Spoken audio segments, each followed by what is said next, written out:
Nagising si Tata Luciano mula sa mahimbing na tulog dahil sa yugyug ni Nana Caridad sa katawan niya. Ano ka ba naman, Caridad? Parang gusto mo nang iwas-iwas sa katawan ko. Ang hirap mo naman kasing gisingin, Luciano. Pambihira ka. Daig mo pa ang tunog na mantika. Abay, bakit ba? Ang sarap-sarap ng tulog ko'y nagigising ka. May narinig kasi ako, Luciano. Nagkakaingay sa labas. Baka may mga marites lang na nag-uusap, tapos nagkainisan at nag-away. Ano ka ba naman? Des oras ng gabi may nagbabarites. Caridad, ang mga marites, wala nang pinipiling oras sa mga yan. Basta merong mapagkitismisan arriba ng arriba mga yan. Pero Luciano, hindi mga marites ang narinig ko, kundi nakakatakot na ungol. Ay nako, Caridad, huwag mo na lang kasing pansinin. Baka naman memaya nasasarapan lamang yon kaya umuungol. Hayaan mo siyang damahin ang sarap. Sinampal ni Nana Caridad si Tata Luciano dahil sa sinabi ng matandang lalaki. Aray ko naman, ano ka ba? Bakit ka ba nananakit? Ay, ewan ko sa'yo. Kung ano-ano na kasi lumalabas dyan sa bunganga mo. Masyado na malaswa. Bastos ka. Aba, ano ba bastos to sa sinabi ko? Paano ko kumakain lang yun ng matamis na mangga at napapaungol sa sarap? Ay, ikaw na tao ka. Kung ano-ano agad ang nasa isip mo. Ikaw ang bastos. Lusot ka pa. Alam ko naman kung ano tinutumbok mo. Ikaw pala bastos, Caridad Ano man tumbok ang sinasabi mo? Manong tumigil ka na nga, Luciano. Malapit ka na sa main sa akin. Ang intindihin mo ay yung ingay na kanina ko pa naririnig. Dahil nga pakiwari ko isang mapanganib na aswang yon. Ano ka mo? Aswang? Aba, sigurado ka bang aswang yung lumilikha ng ingay sa labas? Oo, Luciano. Dahil nakakakilabot ang ungol at ingay. Nagtatayuan ang mga balahibo ko. Napatayo si Tata Luciano sa sinabi ng asawang si Nana Caridad, saka dumiretso sa may bintana ng kanilang bahay. Luciano, wag! Wag mo bubuksan ang bintana! May delikado yung gagawin mo! Paano delikado, Caridad? May aswang nga! Ano ba sinasabi mo, Caridad? Natitiyak kong aswang may kagagawa ng ingay na naririnig ko kanina. May aswang sa labas ng bahay natin, Luciano. Malamang, kanina pa siya nagmamadman at nag-aabang sa atin. Aba, lokong aswang yun Baka hindi niya kilala itong gusto nilang banggain. Tumayo si Tata Luciano at may kinuha sa ilalim ng kamang higaan. Isang samurai ang kinuha niya doon. Galing ang samurai na yon sa isang Hapon na naging kaibigan niya nung araw at minsang nanirahan sa kanila. May ilang dekada na rin ang nakalilipas. Aba, anong gagawin mo dyan, Luciano? Hindi ba sabi mo may aswang ka naririnig sa labas? Tignan ko lang kung hanggang saan ang yabang ng aswang na yon. Kahit anong uri pa siya ng aswang, kaya kong hatiin ang katawan niya. Hindi siya sasantuin ng samurai ko. Talagang magkakaputol-putol ang kanyang katawan. Aba, mag-iingat ka lamang, Luciano. Hindi na binuksan ni Tata Luciano ang bintana, kundi tumuloy na siya sa pintuan ng kanilang bahay. Mas mainam kung doon niya makikita ang aswang.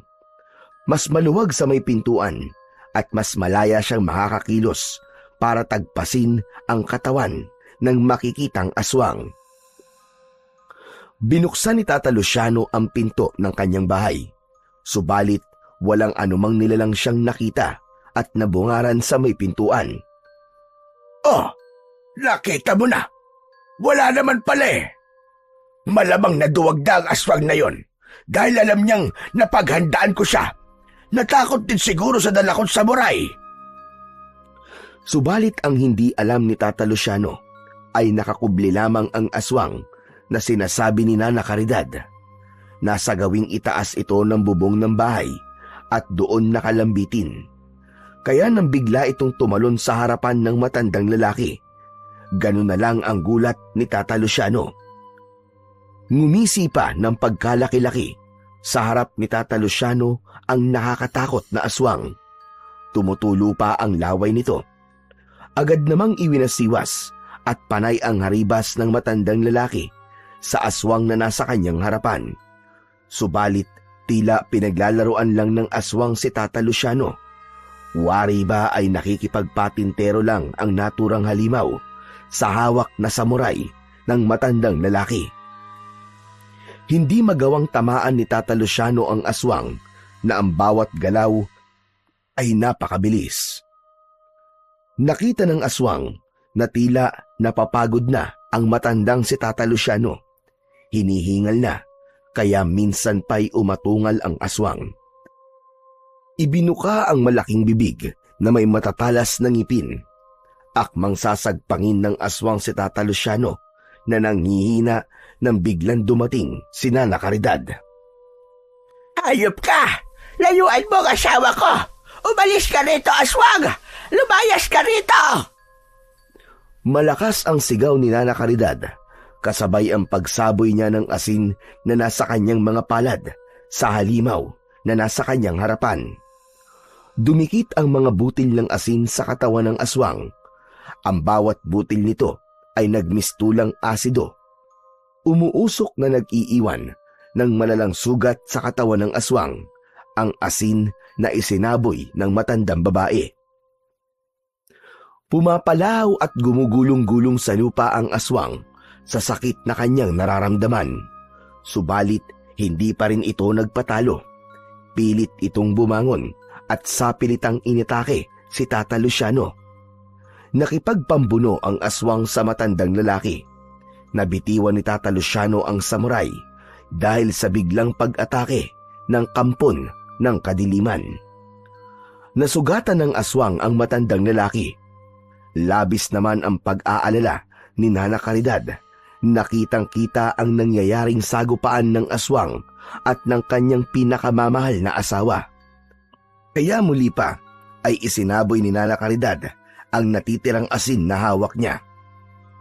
Mas matindi ang sakit na idinulot nun sa kampon ng kadiliman hanggang sa lumipad na ang aswang na may pakpak at umuusok pa ang katawan na lumayo. Samantala, hinang-hina at puno naman ng sugat ang katawan ni Tata Luciano nang iwan ng aswang. Nagmamadaling nilapitan at tinulungan ni Nana Caridad ang kanyang asawa. Ay nako, iraga ba sinasabi ko? Kumusta ka, Luciano? Okay ka lang ba? Hindi ko kinaya ang aswang na yon. Aba, muntik na ako, Caridad. Kung bakit naman kasi ang tigas-tigas ng ulo mo? Nagmayabang ka na naman. Ayan tuloy ang inabot mo. Dahil kaya ko ang aswang na yon. Alam mo yan.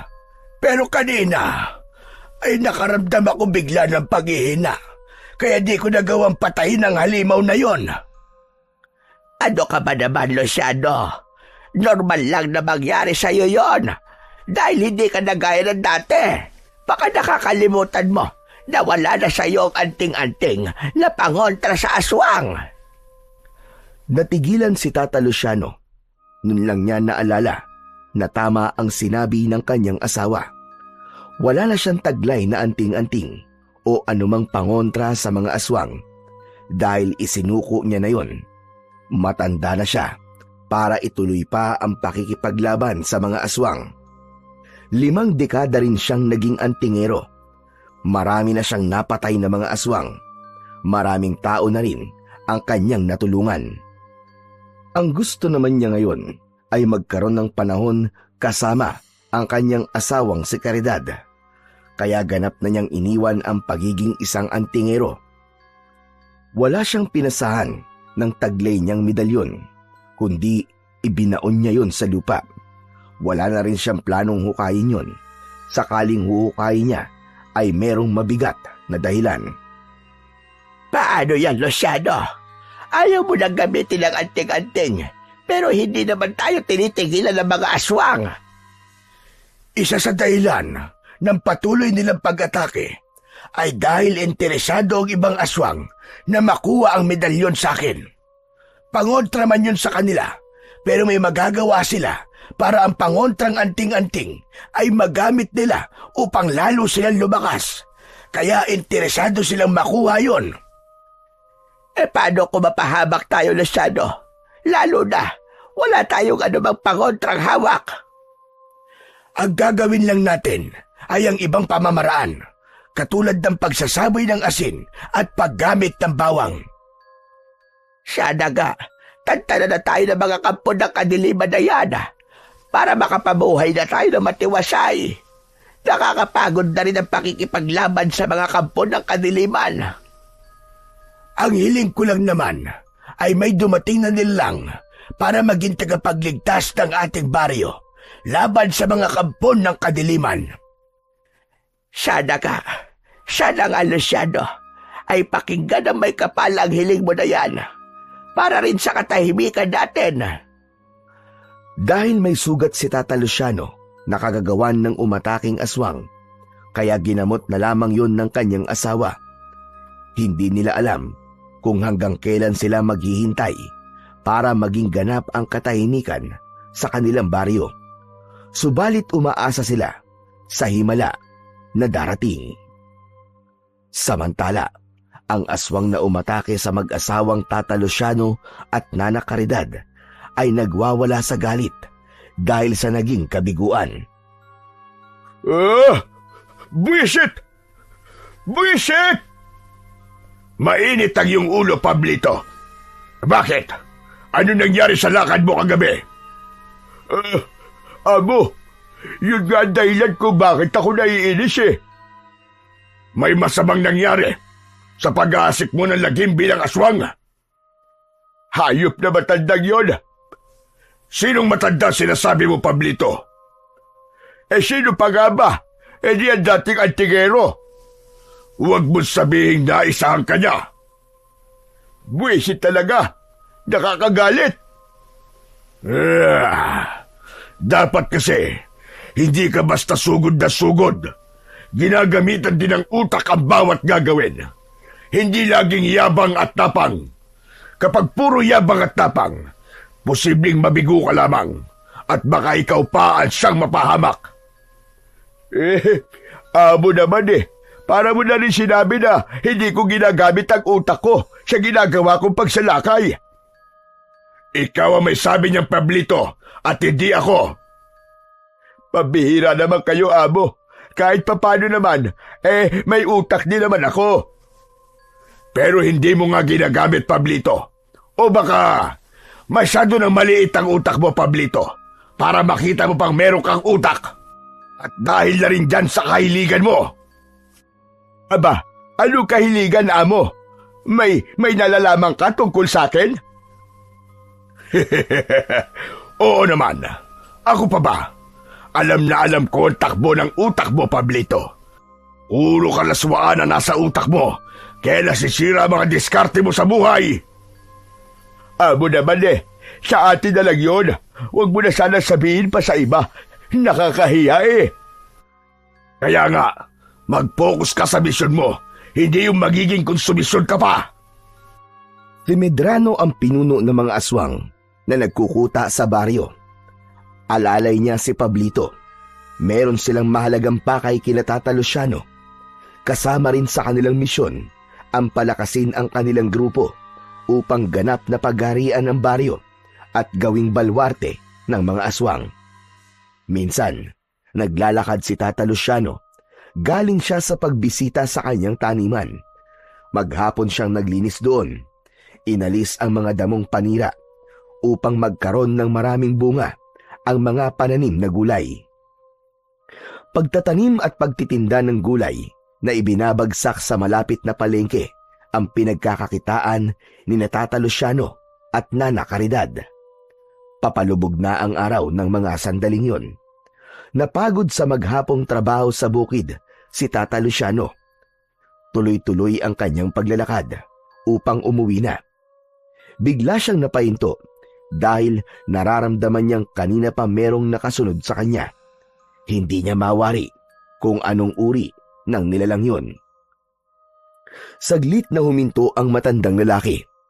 Hinawakan ang puluhan ng itak na nakalagay sa kaluban at nakasabit sa kanyang bewang. Kung sino ka mang nilalang ka at may masama kang plano sa akin, huwag kang magkakamali dahil tatagpasin ko talaga ang leeg mo.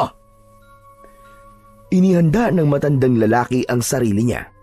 Nababahala siya na baka binalikan ulit siya ng aswang na kanyang nakainkwentro nitong mga nakalipas lamang na araw. Pakiwari niya ay hindi siya titigil nito dahil nga may bagay itong nais kunin sa kanya. Kaya lamang ay hindi siya papayag na makuha yon ng kahit na sino, lalo na ang masasamang nilalang na gaya ng aswang, sapagkat gagamitin lamang yon ng kampon ng kadiliman sa lalo pang paggasik ng kasamaan. Lumingon at tinignan ni Tata Luciano ang gawing likuran niya upang alamin kung sino ang pakiwari niya'y nakasunod sa kanya. Kaya lamang wala siyang nakita na kahit na sino. Iginala din niya ang kanyang mata sa kaliwa at kanang bahagi. Tumingala na rin siya sa pagbabaka sakaling nasa itaas at lumilipad ang nakasunod sa kanya. Kaya lamang ay wala talaga siyang nakitang anuman. Kaya itinuloy na lang ng matandang lalaki ang kanyang paglalakad. Naroon pa rin sa dibdib niya ang kaba at pagkabahala. Subalit, pilit niyang iwinawak siyon sa kanyang isipan. Binilisan na lang niya ang kanyang paglalakad. Ngunit ramdam niya na binibilisan din ng nilalang ang lakad nun. Habang naglalakad, ay nag-iisip ng paraan si Tata Luciano kung paano ba niya makikita ang nilalang na alam niyang kanina pa nakasunod sa kanya. Muling lumakad ang matanda. Sa pagkakataon na yon, ay nakaisip na siya ng paraan kung paano makikita ang nilalang na kanina pa bumabahala at nakasunod sa kanya. Kaya sa ilang paghakbang ng matandang lalaki, ay bigla siyang huminto na nakabuka ng malapad ang kanyang dalawang hita. Saka biglang iniyuko ang kanyang kalahating katawan gamit ang bewang upang sumilip sa pagitan ng kanyang nakabukang hita kung ano ang nasa likuran niya. Kitang-kita niya ang nilalang. Hindi siya makapaniwala sa kanyang natuklasan dahil hindi naman yon nakakatakot gaya ng hinala niya. Hindi rin aswang na tulad ng naiisip niya kanina, kundi isang bata ang nakita niya. Agad na nagkubli sa malaking puno na nasa gilid lamang ng daan ang batang sumusunod sa kanya. Nilapitan yon ng matandang lalaki. Sa halip na tumakbo ang bata, dahil nalaman na ni Tata Luciano ang ginagawa niyang pagsunod kanina. Subalit, nanatiling nakakubli lang ito sa likod ng malaking puno. Aha! Ikaw pala yung kanina pa nakasunod sa akin, bata. Pasensya na po. Bakit mo ba ako sinusundan, ha? Wala po. Gusto ko lang. Ayos ka rin sumagot, ha? Basta gusto mo lang ako sundan, ha? Ganun lang ba yun? Para sumama po sa inyo. Sa amin? Sa bahay ko? Opo. Napakunot ang noo ng matandang lalaki sa sagot ng bata. Napansin ni Tata Luciano na may kakaiba sa batang kaharap niya. Sa pakiwari niya ay nasa edad 10 hanggang 12 taong gulang ito. Nakasuot ng bahag at ang katawan ay merong iba't ibang marka o guhit ng mga hayop. Sinubukan pang kuskusin ng kanyang daliri ang mga nakadrawing sa katawan ng bata. Itim na tinta ang ginamit na pangguhit na tila permanente na. Kaya natiyak ni Tata Luciano na mga tato ang nasa katawan ng bata. Nakaguhit sa katawan nito ang hayop na kobra, leon, tigre, buwaya at isang ibong agila. Aba teka, napakabata mo pa pero napakarami mong tato sa iyong katawan. Gawa po ito ni Ama. Siya po naglagay ng mga ito. Teka, ano nga palang pangalan mo, bata? Ako po si Joko. Joko po ang pangalan ko. Ako naman ay maaari mong tawaging Lolo Luciano. Saan ka nga pala galing, bata? Galing po ako sa malayong lugar. Saan yung malayong lugar na sinasabi mo? Basta sa malayo po. Sa kabila pa po ng mga bundok. Dun po ako nanggaling. Kung hindi ako nagkakamali, galing ka sa isang tribo. Opo, ang tawag po sa tribo namin ay tribo tatuan. Katulad po ng mga narito sa balat ko, maraming tato. Ang ibig mong sabihin halos lahat kayo sa inyong tribo, matanda o bata, ay may mga tattoo na sa katawan. Opo, tama po kayo. Maging mga babae po ay meron din po mga tato. Tama lang pala na tribo tatuan ang itawag sa inyo. Aba, teka, bakit ka narito sa kapatagan at umalis ka sa inyo? Hindi na sumagot si Joko. Nakatingin lamang siya sa muka ni Tata Luciano. Nangingilid ang luha sa mga mata ng bata. Napansin naman yon ng matandang lalaki. Aba, may problema ka ba, Joko? Abay, parang gusto mong umiyak. Wala po ito. Hindi na pinilit pa ni Tata Luciano na sabihin ng bata kung bakit ito naiiyak. Kung malayo ang pinanggalingan mo, paano ka babalik doon? Ayoko na pong bumalik sa lugar namin, Lolo Luciano. Abay, bakit naman? May kinatatakutan ka ba doon? Umiling ang bata. Tila hindi pa siya handang magkwento at sabihin sa matandang kaharap ang tunay na dahilan ng pag-alis niya sa kanilang tribo. Ang tribo tatuan. Kung wala ka matutuluyan at ayaw mong umuwi sa inyo, gusto mo bang sumama sa akin para doon ka na muna sa bahay namin manuluyan? Talaga po? Isasama niyo po ako sa inyo? Abay, oo naman. Yun ay kung gusto mo. Opo, gustong-gusto ko po. O siya, halika. Sumama ka sa akin at uuwi na tayo. Pagkasabi ng matanda na isasama niya sa pag-uwi si Joko, ay agad na umaliwalas ang muka ng bata. Nakita ni Tata Luciano ang kasiyahan nito. Nauna na siyang naglakad at nakasunod lamang sa kanya ang bata. Pagdating sa bahay ay nakakunot ang noo na puno ng pagtataka ang asawa ng matandang lalaki na si Nana Caridad. Aba, Luciano, sino siya? Ba't may kasama kang bata? Kumusta po?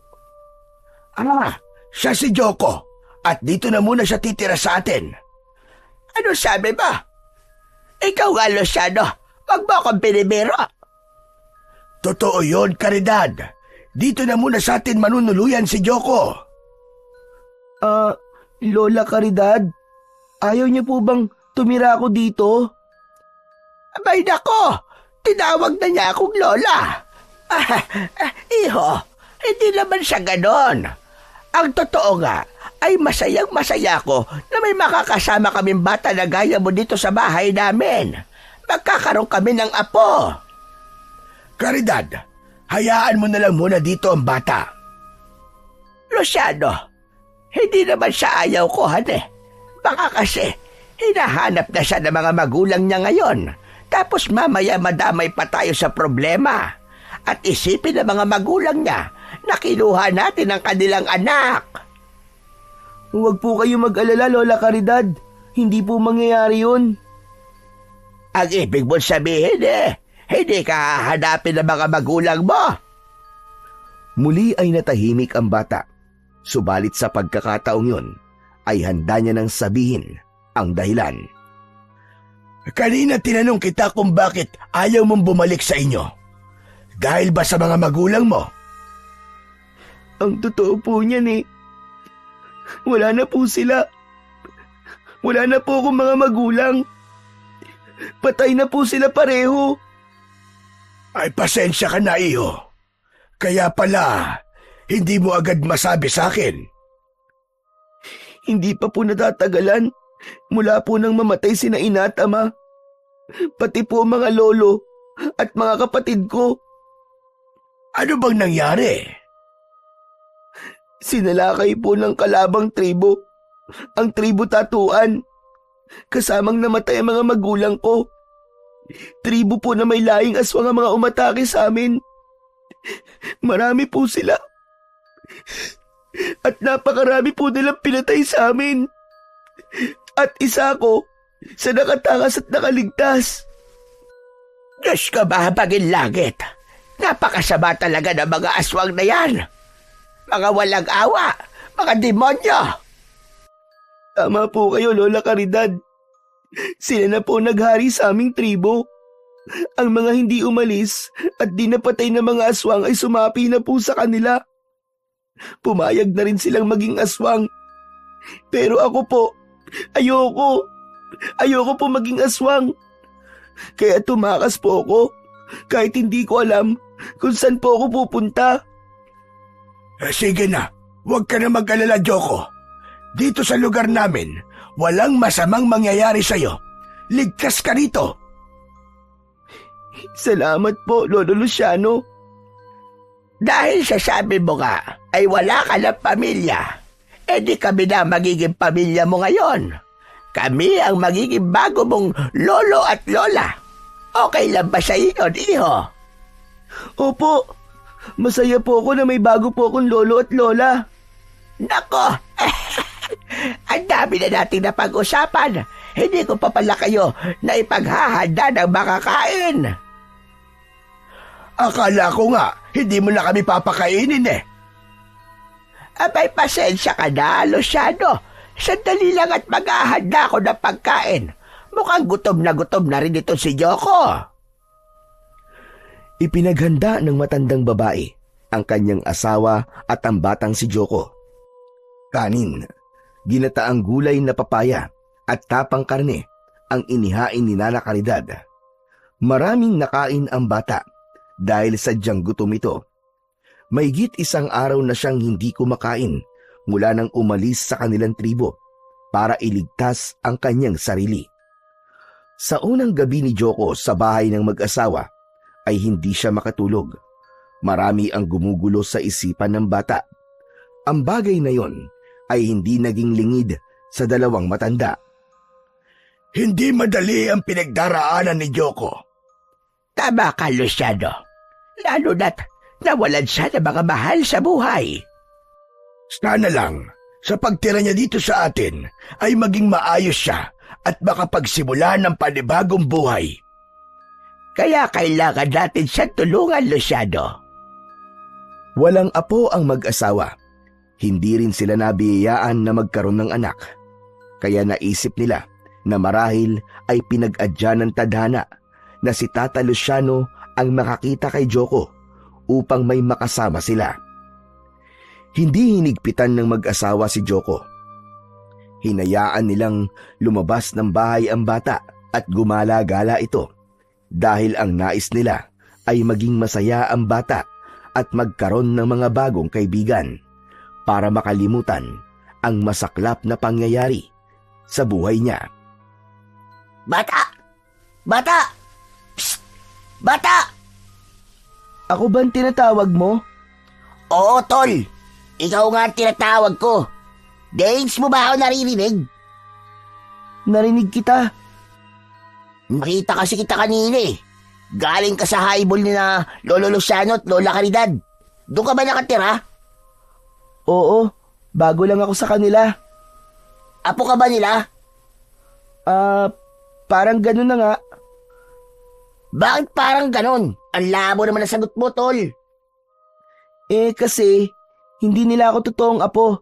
Pero sabi nila, pwede ko silang tawaging lolo at lola.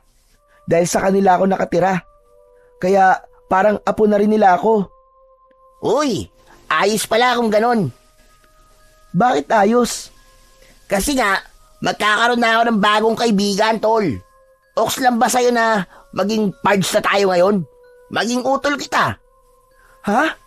Oo naman. Masaya ako na maging pards mo ko, maging kaibigan. Ayos! O sige, ako nga pala si Binoy. Ako naman si Joko. O yan magkaibigan na tayo O ano, sama ka ba? Saan?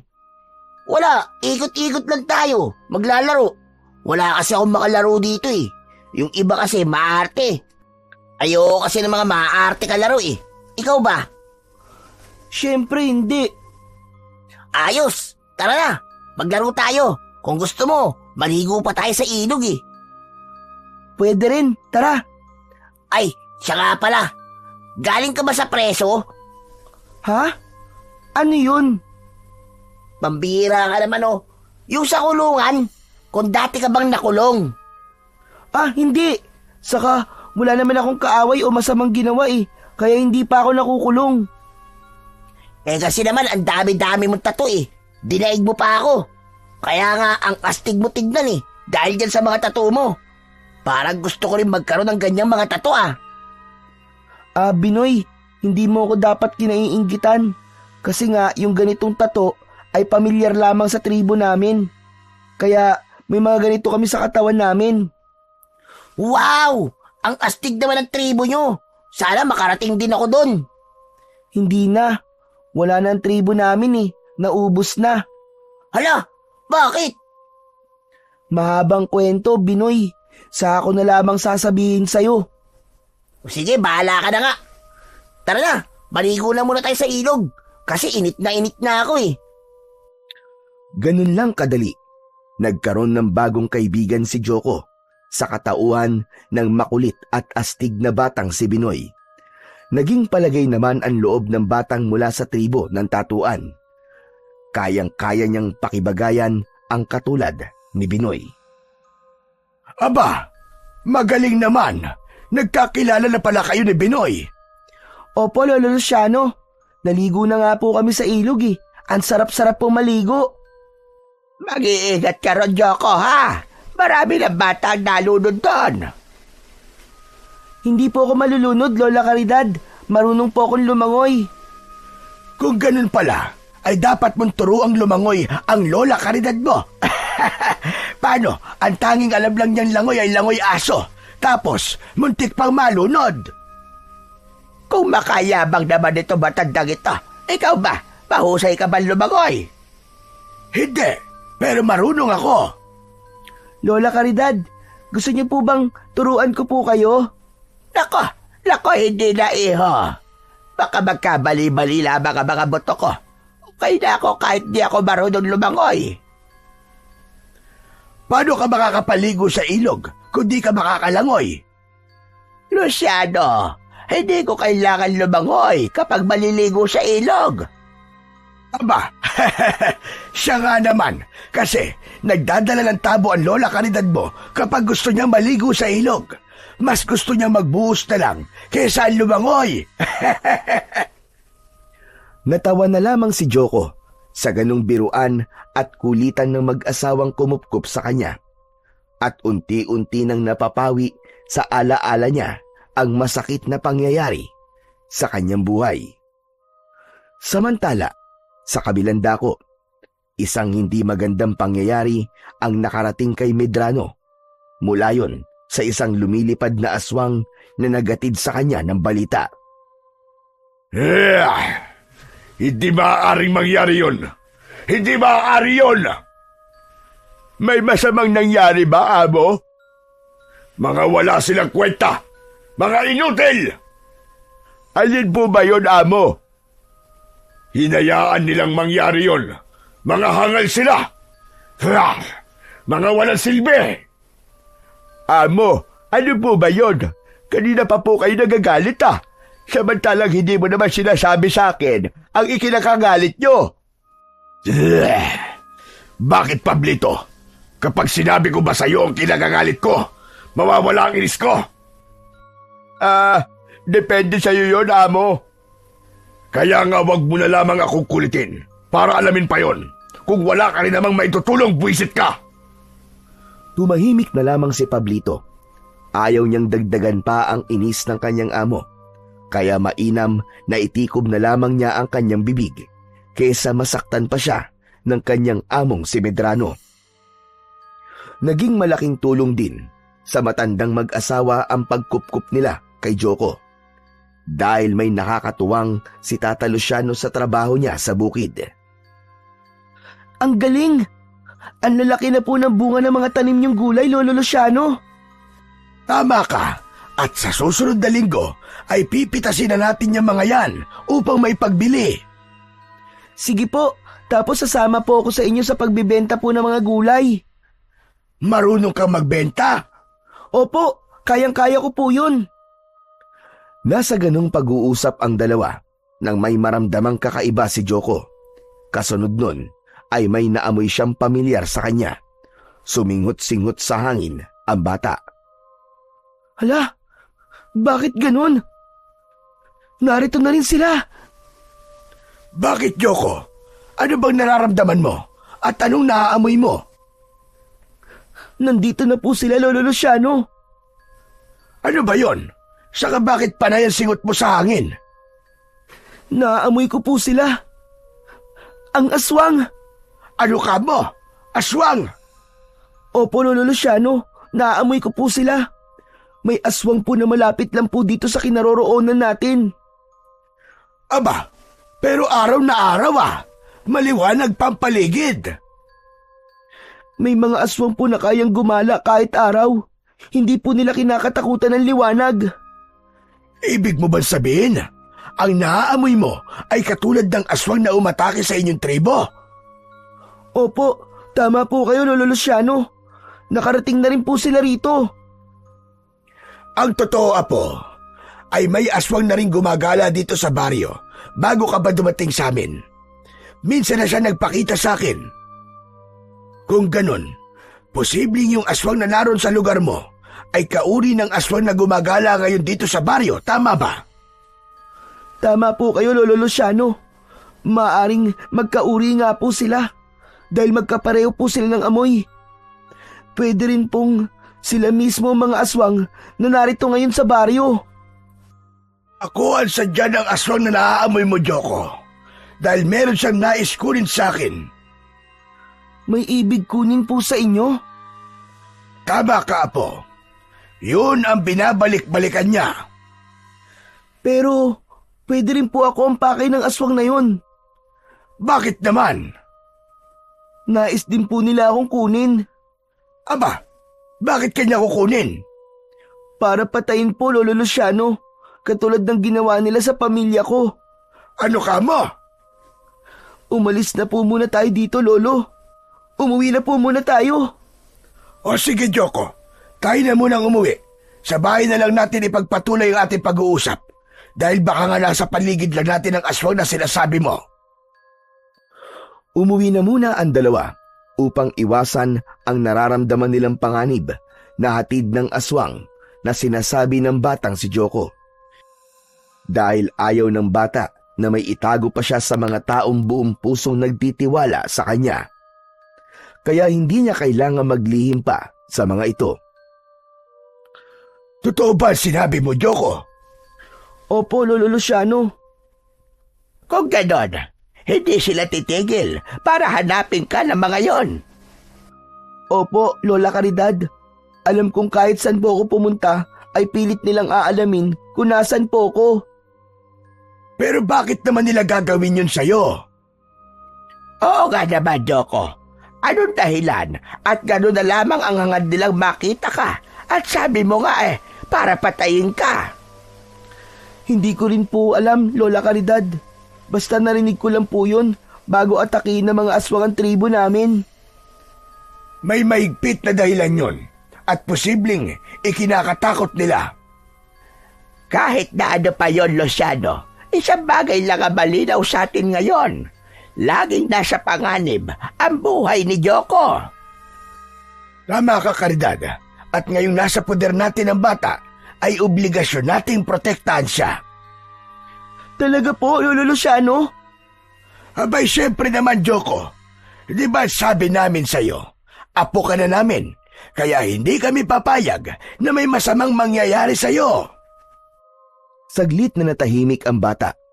Nakatingin lamang ito sa dalawang matanda. Bakit, Apo? Nawalan ka na lang kibo dyan. May nasabi bang hindi maganda ang Lolo Luciano mo? Wala naman po, Lola. Bakit tatahimik ka? Aba teka, parang naiiyak ka yata, Joko. Kasi po, ang bait-bait niyo po sa akin eh. Nawala man po ang pamilya ko dahil sa mga aswang na umatake sa aming tribo. Andiyan naman po kayo para maging pamilya ko. Kaya po, sobra po ako nagpapasalamat kay Bathala dahil nakilala ko po kayo. Nagmumula sa puso ang mga salitang yon na binitiwan ni Joko. Bagay naman na tumagos sa damdamin ng mag-asawa. Kaya lumapit sila sa bata at niyakap ito. Ipinaramdam nila ang pagmamahal na alam nilang hinahanap ni Joko. Ipinadama nila na hindi nag-iisa ang bata dahil sila ang bagong pamilya nito. Ang bagay na palaisipan kay Joko at sa dalawang matanda ay malinaw naman para kay Medrano. Kaya ipinaalam na rin niya kay Pablito ang tunay na dahilan ng kanyang ikinagagalit. Kung ganun, amo, nakatakas ang bata. Oo, Pablito. Ang batang kabilang sa huling lahi ng mga tribo tatuan. Siya nga ang batang nakatakda na posibleng tumapos sa inyo, amo, para tapusin na rin ang iyong pangunguna sa mga aswang. Ganun na nga, pero hinayaan nilang makatakas ang buwisit na batang yon. Pero amo, isa lang siyang bata, hindi ba? Bakit, Pablito? Mananatili ba siyang isang bata lamang? Lalaki siya, at kapag umabot sa takdang gulang at naging ganap na binata, ang lakas niya ay magiging katapat ng lakas ko. Ang bertud sa kanyang dugo mula sa tribong tatuan ay magkakaroon ng bisa na lilipol sa lahi natin. Kung ganon, hindi na siya dapat pang umabot sa edad na maging ganap na binata. Ganon na nga, Pablito. Kaya habang bata pa siya at ang bertud na nasa kanyang dugo bilang kasapi ng tribong tatuan at hindi pa nagkakaroon ng bisa, ay dapat na siyang mawala. Kaya kamatayan lamang ang makapipigil sa kanya. Kung ganon, dapat na natin siyang makita, amo. Tama ka. At madali na natin siyang makikilala, Pablito, dahil yun sa mga tattoo na taglay niya sa katawan. Bihira ang batang merong tato. At malamang siya lamang yun, ang batang galing sa tribong tatuan. Saan naman natin siya hahanapin, amo? Yan ang dapat nating alamin. Pero sabi ng aswang na nagbalita sa akin, posibleng hindi lumayo ang bata. Maaaring nandito lang siya sa baryo kinaroroonan natin, amo. Posible nga yun. Kaya yun ang gagawin, Pablito. Hahanapin natin. Hindi tayo dapat mag-aksaya ng panahon. Huwag na nating hintayin na lumaki pa ang batang yon. Dahil kapag lumaki siya, buhay natin na malalagay sa panganib. Ang kinabukasan natin bilang mga aswang ang siyang matatapos. Isang umaga, naiwang nag-iisa sa bahay si Joko dahil may mahalagang gagawin ang mag-asawang Tata Luciano at Nana Caridad. Naglilinis ng bahay si Joko dahil yun ang bilin sa kanya ng dalawang matanda. Papatapos na rin siyang maghugas ng mga platong kanilang pinagkainan ng umagang yon nang marinig niya ang pagtawag ng bagong kaibigan na si Binoy. Uy, si Tol Binoy yun ah. Tinatawag niya ako. Mabilis na itinaob ni Joko ang mga platong yari sa lata at nagmamadaling pinunasan ang basang banggerahan at saka pinuntahan ang kaibigan. Ayun! Buti na lang at lumabas ka na, Tol Joko. Akala ko, mamamalat na ako sa kakatawag sa'yo, Tol eh. May ginagawa kasi ako, Binoy eh. Ba't ka ba nandito? Tol, tara, sumama ka sa akin. Ha? Saan tayo pupunta? Maliligo na naman ba tayo sa ilog? Hindi. Siyempre, iba naman ang adventure natin ngayon. Hindi lang naman paliligo sa ilog ang pwede nating gawin eh. Marami pa. Eh ano nga yun? Mangangaso tayo, Tol. Para magkaroon tayo ng pang-ulam. Tsak matutuwa ang lolo't lola mo nito. Aba, mga ngaso? Ayos yun, Binoy ah.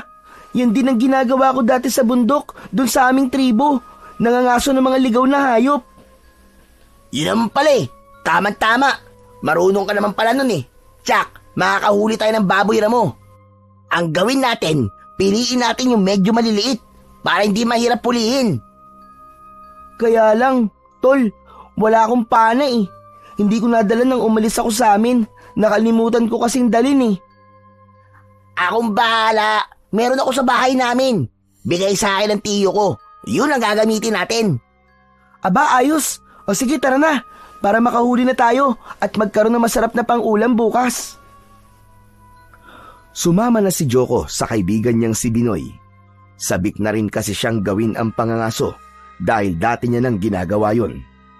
Samantala, habang abala ang dalawang bata na sina Joko at Binoy sa bukana ng gubat, kung saan ay nag-aabang sila ng magagawiroong baboy ramo, may nilalang na kanina pa pala nagmamatsyag sa kanila. Yun ay walang iba kundi si Pablito na nagsimula ng pumunta sa kung saang lugar upang alamin kung nasa baryong yun ang batang hanap nila. At dalawang bata na yun, iba ang pakiramdam ko sa kanila. Parang may kakaiba. Lalapitan ko sila, makikipag-usap ako. Nang mapansin ni Pablito na naupo ang dalawang bata para magpahinga, ay sinamantala niya ang pagkakataon upang makausap ang mga ito. Pasensya na kayo Magtatanong lang sana ako, mga bata. Ano po bang itatanong nyo? Naliligaw po ba kayo? Hindi. Juan, ano bang ginagawa nyo rito? Hindi ba kayo natatakot na baka merong ligaw na hayop na umatake sa inyo? Yun nga po ang hinihintay namin, Manong eh. Kasi po, nag-aabang po kami ng ligaw na hayop na uhulihin. Aba, talaga? Ang tatapang nyo naman pala kung ganon. Mas matapang po itong si Joko. Kasi, siga po yan. Ano ka mo? Siga? Paano naman siya naging siga? Marami po siyang tattoo sa katawan, kaya siga siya. Diba, kapag maraming tattoo, siga. Sigurado ka ba sa sinasabi mo, bata? Binoy po ang pangalan ko. Binoy. At itong kaibigan mo, Joko, tama ba ako? Opo. Joko, Utoy, maaari ko ba makita mga tattoo na sinasabi ng kaibigan mo? Kasi hindi pa ako nakakakita ng batang bordado ng tattoo sa katawan eh. Bakit po? Kwan, para makita ko lang kung totoo nga sinasabi niya. Ayoko po. Saka bawal po eh. Aba, bakit bawal? Yun po kasi ang bilin sa akin dati ng mga magulang ko. Hindi ko po pwedeng ipakita kung kanino lang ang mga burdang tattoo ko sa katawan. Kaya pasensya na po. Ganun ba? Sige, kung ayaw mo, wag na lang. Saka medyo mahihain din po kasi tong kaibigan ko, Manong eh. Kaya pasensya na po kayo Sige, pero isang tanong na lang. Saan ba kayo nakatira? Dito lang ba? Bago pa sagutin ng dalawang bata ang tanong ni Pablito, ay nakita ni Binoy na may lumabas na batang baboy ramo sa may damuhan, kaya agad niya tong hinabol upang panain. Joko, halika na! Sundan natin yung batang baboy ramo! Baka makawala pa yun! Oo, Binoy! Kailangan mahuli natin yun! Iniwan na ng dalawang bata si Pablito. Sinundan na lamang niya ng tingin ang mga ito habang tumatakbo papalayo at hinahabol ang nakitang ligaw na hayop. Saka umalis na rin siya upang bumalik sa kanilang tirahan. Doon ay ibinalita niya kay Medrano ang kanyang natuklasan. Sigurado ka? Andito lang sa baryong ito ang batang hinahanap natin? Oo, amo. At Joko ang pangalan niya. Sigurado ka siya ang batang yon? Ang batang galing sa tribong tatuan? Oo, amo. Dahil nasabi ng batang kaibigan niya na bordado ng tattoo ang katawan ng bata. Nakita mo ba mga tattoo sa katawan niya? Hindi. Ayaw niyang ipakita, amo eh. Pero pinatunayan ng batang kasama niya na may mga tattoo nga ang batang yun. Pero hindi ka pa rin sigurado. Pero hindi ko ba nakita kung talaga may tattoo ka sa katawan ng bata? Ramdam ko, amo, siya ang batang hinahanap natin. Natitiyak ko yun. Kung ganon, aalamin natin kung saan nakatira ang batang sinasabi mo, Pablito, para makuha natin siya. At nang matapos na ang ating misyon, at di na tayo nababahala. Samantala, masayang umuwi ang dalawang bata dahil nakahuli sila ng baboy ramo. Ipinakatay nila yon kay Tata Luciano. Tuwang-tuwa rin si Binoy dahil ilang araw din nilang magiging ulam ang karne ng batang baboy ramo. Gayon paman ang ginawa ni Joko at Binoy na pangangaso ay hindi ikinatuwa ni Tata Luciano, kaya sinabihan niya ang dalawang bata na wag na yung uulitin pa. Apo, wag sana sasama ang loob mo sa akin, Pero para din yun sa kaligtasan mo. Bakit po, Lolo Luciano? Ikaw na rin na may sabi na posibleng may humahanap sa'yo, hindi ba? Sabi mo pa nga ay maaaring aswang sila at gagawan ka ng masama. Pasensya na po kayo, Lolo. Ayos lang yun, Joko. Pero dapat doble natin ang ating pag-iingat, lalo na't hindi natin kilala ang mga nilalang na maaaring humahanap sa'yo. Joko, ayaw namin ng lola mo na may masamang mangyari sa'yo. Sinunod na lang ng bata ang pakiusap ng kanyang lolo Luciano. Kapag pinupuntahan siya ni Binoy, ay tumatanggi na siyang sumama sa kaibigan, lalo na kung may kalayuan ang pupuntahan nila. Ikinalungkot naman yun ni Binoy, subalit ayaw ni Joko na sumama ang loob ng mga taong nagmamalasakit sa kanya. Hindi na pala kita pwedeng isama sa mga lakad ko, tol. Pwede pa naman tayo maglaro, Binoy Pero ang gusto ni Lolo Luciano ay dito lang sa malapit. Wag lalayo. Sige na nga. Tsaka, para hindi ka na rin nila pagalitan. Oo nga, Binoy. Ayaw ko rin kasi na mag-alala sila sa akin. Nalimitahan ang pag-alis-alis ni Joko ng bahay at pagpunta sa lugar na may kalayuan bilang pagsunod kay Tata Luciano. Ikinatuwa naman ng dalawang matanda ang bagay na yun. Ang ibig lang sabihin ay iginagalang ng bata ang kanilang desisyon. Isang gabi na ang katahimikan ay namayani at ang liwanag ng buwan ay tila merong nais ipahiwatig. Dalawang anino ang kanina pa umiikot sa bahay ni Tata Luciano at Nana Caridad.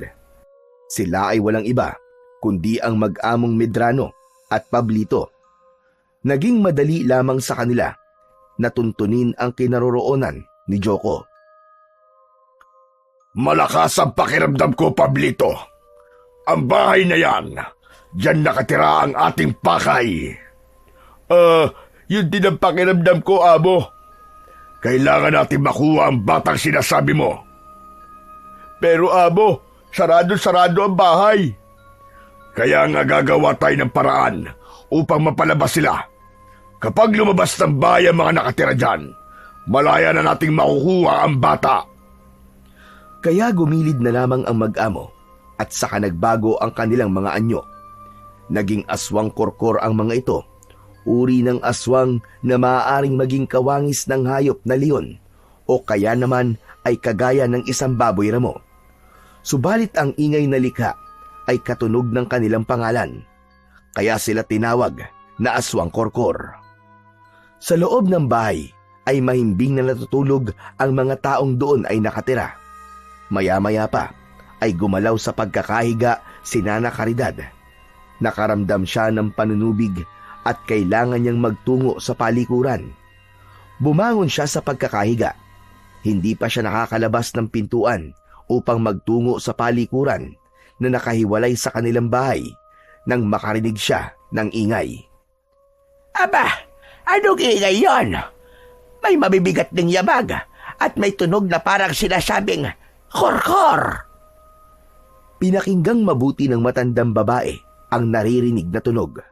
Ang tunog na yon ay likha ng mga aswang korkor na tila binabanggit ang kanilang katawagan. Baka kung ano lang siguro yon. Kailangan ko na talaga lumabas ng bahay. Abay, sumasakit na ang pantog ko. Naglakad na si Nanay Caridad at tinungo ang pintuan upang lumabas.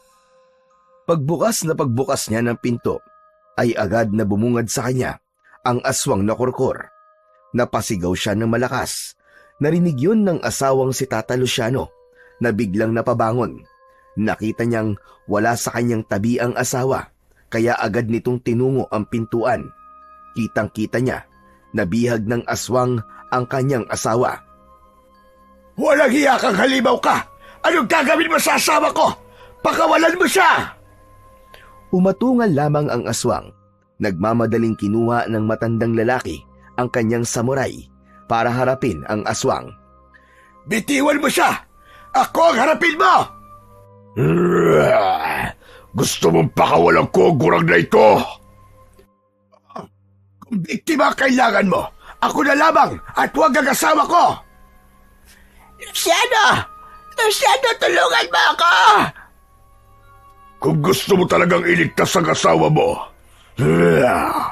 ibigay mo sa akin ang batang nakatira dito. Sino bata sinasabi mo? Walang bata rito! Magkakaila ka pa. Hindi kami pupunta dito kung wala rito ang batang hinahanap namin. Andito ang batang mula sa tribo Tatuan. Ano kailangan nyo sa batang sinasabi mo? Hindi na yun mahalaga. Basta ibigay mo siya sa amin kung nais mong pakawalan ko ang babaeng ito. Luciano, huwag kang makikinig sa kanila. Huwag mong ibibigay sa kanila si Yoko. Nagmamatigas pa kayo. Kapag hindi mo ibinigay ang bata, magsisisi ka tanda sa pwede kong gawin dito sa asawa mo. Huwag! Huwag mo sasaktan si Caridad! Ayaw mo saktan ko siya, kaya ibigay mo na sa akin ang batang nakatira dito sa bahay mo. Samantala, ng mga sandaling yon, ay gising na si Joko. Nakakubli siya at nababahala sa mga nangyayari. Kitang-kita niya ang mga aswang na kausap ng kanyang lolo Luciano. Hindi siya maaaring magkamali.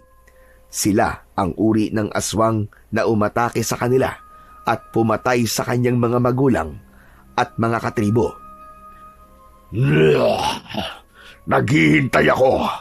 Asan ang bata? Ibigay niyo siya sa akin. Bakit ba gusto niyo siyang kunin? Anong kailangan niyo sa kanya? Hindi mo na kailangang malaman pa. Tama na maraming tanong. Gawin mo na lamang ang nais kong mangyari. Sabi ko sa iyo, hindi mo maaaring basta kunin ang bata. Nasa ganung pagtatalo, sina Tata Luciano at ang aswang na si Medrano nang kumulog ang kalangitan na may kasamang paggidlat. Tila nagbabadya ang malakas na ulan. Nakaramdam ng takot ang aswang na korkor. Biglang tumakbo ang mga ito papalayo, dala si Nana Caridad. Ayaw ng mga aswang na korkor na mababasa sila ng ulan. Wala namang nagawa si Tata Luciano na hindi alam ang gagawin nang tangayin ng halimaw ang kanyang asawa. Walang yang aswang yon! Dinala niya si Caridad! Lola Luciano, sana po, ibinigay niyo na lang po ko para hindi na po nila tinangay si Lola Caridad. Apo, ayaw din na Lola Caridad mo na ibigay ka sa kanila. Pero ang lola naman po ang kinuha nila. Huwag kang mag-alala, Apo. Gagawa ko ng paraan. Babawiin natin ang Lola Caridad mo sa mga aswang na yon. Tutulungan ko po kayo, Lolo. Hindi po ako papayag na may gawin po silang masama kay Lola Caridad. Samantala, sa lugar naman na kinaroroonan ni Medrano at Pablito, ay ikinulong nila sa isang malaking hawla ang matandang babae. Nasaan yung tao na noon ang mga ito? Mga walang hiya kayo. Kahit nagpalit na kayo ng anyo, ay kasing pangit pa rin kayo ng ugali nyo. Pakawalan nyo ako rito, mga damuho kayo. Ano bang kailangan nyo sa akin? Bakit nyo ako dinala rito? Saka bakit nyo gustong kunin si Joko? Ano ba plano niyong gawin sa bata? Pwede ba, Gurang? Tumahimik ka na lamang riyan. Masyado ka maingay. Nakakairita ang bunganga mo. Hindi ako titigil sa pag-iingay hanggat hindi niyo ako pinapakawalan. Mga demonyo kayo! Sige, subukan mo pang mag-ingay at baka wasakin ko na ang bunganga mo. Ibang magalit si Amo. Kahit senior citizen ka na, aba, papatulang ka yan. Wala akong pakialam kahit patulan pa niya ako. Sige, gawin mo! Gusto mo talaga ako subukan? Ba, mukhang naghahanap talaga ng sakit ng katawan ng Gurang na ito ah. E di ibigay natin ang hinahanap niya. Lumapit si Medrano sa pinagkukulungan ni Nana Caridad. Masama ang tingin ng matandang babae sa lalaki. Ano kailangan mo sa akin, ha? Hindi ba sabi ko, itikom mo yung bunganga mo, Gurang? Kung ayaw ko, ha? Ayokong itikom ang bibig ko! Ayaw mo, ha? Isang malakas na suntok ang pinakawalan ni Medrano at tumama yon sa bibig ng matandang babae. Dumugo ang nguso ni Nana Caridad.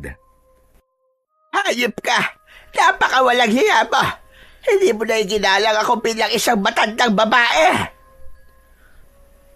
Sinabihan ka na kanina ni Ako, pero ayaw mo makinig. Kaya tama lang yan sa'yo. Ayan, sumabog tuloy ang uso mo. Hayop kayo! Magbabayad kayo sa ginawa niyo ito sa akin! Talaga? Magbabayad kami? Dahil igaganti ako ng asawa ko! Sa tingin mo, ay may magagawa siya. Kanina nga wala siya nagawa. Katulad mo lang ang asawa mo na walang kayang gawin kundi ang magbunganga.